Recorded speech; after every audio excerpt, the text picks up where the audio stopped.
We are glad to welcome you on a HardReset.Info YouTube channel. Today I would like to show how you can delete clone app in OPPO smartphone.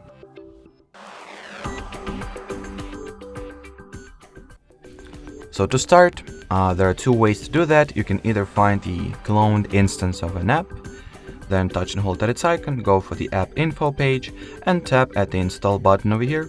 Or you can also launch settings, go for apps, app cloner, and in here choose the app, the copy or the clone of which you would like to erase, and turn off the create app clone switch. Then hit the delete option, and that will be it. So thanks for watching, thanks for your attention, and bye bye.